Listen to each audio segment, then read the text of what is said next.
warahmatullahi wabarakatuh. Halo semuanya, apa kabar? Perkenalkan, nama saya Dela Azahra dari kelas 10-2. Pada kesempatan kali ini, saya akan menyampaikan sebuah materi mengenai Bhinneka Tunggal Ika. Bhinneka Tunggal Ika bermakna bahwa berbeda-beda tetapi tetap satu jua. Setiap kita pasti memiliki identitas. Identitas adalah suatu keadaan atau ciri khusus seseorang. Identitas juga bisa berarti jati diri. Oke, lebih jelasnya akan saya terangkan. Identitas itu tidak akan terbentuk sendiri. Setidaknya terdapat dua pendapat mengenai bagaimana identitas ini terbentuk. Yang pertama, ada pendapat yang mengatakan bahwa identitas ini given atau terberi. Pada pandangan ini, identitas berkaitan erat dan menempel pada sifat alamiah pada diri seseorang ataupun kelompok. Yang kedua, ada anggapan yang menyatakan bahwa identitas ini merupakan sebuah hasil dari rekayasa atau desain. Pada pandangan ini, bersinggungan dengan aspek budaya, sosial, dan lain-lainnya. Identitas individu bisa bersifat alamiah, namun ada kalanya bisa bersifat sosial. Begitupun dengan identitas kelompok. Ada kalanya bersifat alamiah, namun bisa juga berubah menjadi sosial jika terjadi hasil interaksi antara satu kelompok dan kelompok lainnya. Untuk lebih jelasnya, simak uraian berikut ini ya. Identitas yang pertama adalah identitas individu secara alami. Contohnya adalah seorang bayi dilahirkan dengan mata berwarna biru, kulit berwarna putih, dan rambut lurus. Itu merupakan ciri fisik dari seorang bayi tersebut. Ciri fisik dari seseorang akan berbeda, walaupun mereka kembar atau lahir di rahim sekalipun. Yang kedua adalah identitas individu secara sosial. Contohnya adalah dapat kita lihat di guru dan peserta didik. Seorang guru akan mengajarkan kepada muridnya ilmu-ilmu, dan seorang murid akan menyimak apa yang disampaikan oleh gurunya. Seorang guru tidak otomatis mendapatkan gelarnya sebagai guru sewaktu ia lahir. Ia mendapatkan identitas sebagai guru setelah ia mendapatkan pekerjaan. Yang ketiga adalah identitas kelompok secara alami. Contohnya adalah keberagaman ras. Ras didasarkan pada perbedaan lokasi-lokasi secara geografis, perbedaan warna kulit, ciri fisik lainnya. Terdapat beberapa golongan ras, yaitu ada ras Negroisoid, Kaukasoid, Melayu, dan lain sebagainya.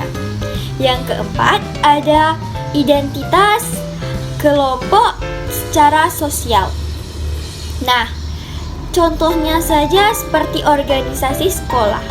Lalu, apa hubungan identitas dengan Pancasila?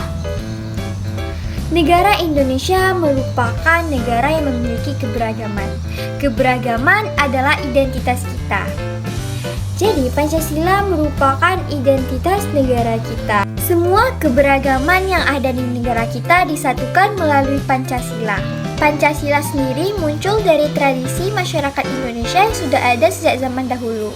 Muhammad Hatta menyampaikan, Pancasila bukan hanya ucap di bibir saja, tetapi juga harus diamalkan dalam kehidupan sehari-hari. Manusia adalah makhluk sosial yang pastinya membutuhkan orang lain untuk menjalani kehidupan.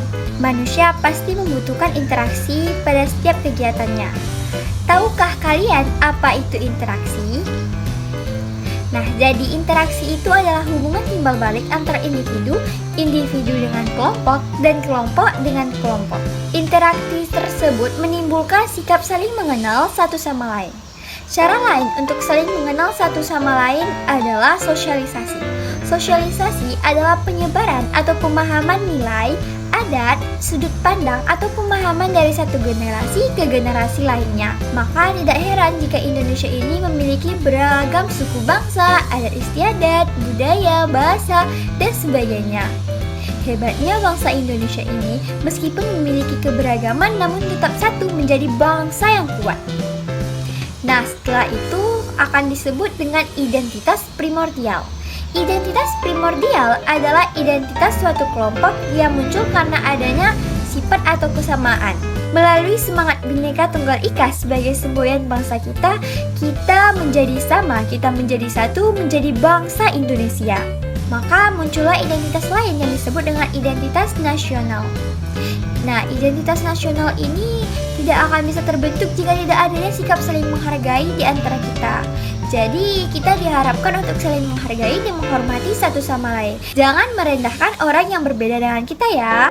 Dalam perjalanannya menyatukan keberagaman itu tidak mudah. Karena itu harus ada niat di dalam hati setiap individu. Dapat kita lihat berbagai konflik terjadi di Indonesia akibat dari keberagaman, seperti konflik Poso, konflik Lampung, konflik Ahmadiyah, dan berbagai konflik lainnya yang diakibatkan oleh keberagaman ini. Nah, konflik ini muncul karena adanya mayoritas dan minoritas. Istilah mayoritas dan minoritas ini bisa kita sebut dengan diskriminatif. Diskriminatif adalah pembedaan kepada setiap warga yang sama. Lalu, bagaimana solusinya? Sudah jelas dengan sikap toleransi akan merendam sikap diskriminatif itu, dan juga diperlukannya sikap kolaborasi. Kolaborasi adalah suatu kerjasama antara individu. Kolaborasi ini terbentuk karena adanya kesepakatan yang disetujui oleh berbagai pihak. Setelah kita memahami tentang makna dari kolaborasi, diharapkan kita mempromosikan budaya nasional ke kancah internasional. Tahukah kalian tentang G20 pada tahun 2022 kemarin? Yang bangganya ia mengenakan pakaian adat itu. Dan juga para jajaran menteri menggunakan batik. Itu merupakan hal positif yang wajib kita tiru. Setelah kita mempromosikan budaya kita keluar ke internasional, maka budaya lain juga akan masuk ke kita. Harapkan sebagai generasi penerus untuk memilah dan memilih budaya yang masuk ke negeri kita. Jangan sampai karena ikut tren kita melupakan budaya kita sendiri. Serta jangan lupa tidak ada budaya yang lebih unggul daripada budaya lain. Semuanya sama. Cukup sekian yang dapat saya sampaikan. Lebih dan kurang saya mohon maaf. Wassalamualaikum warahmatullahi wabarakatuh.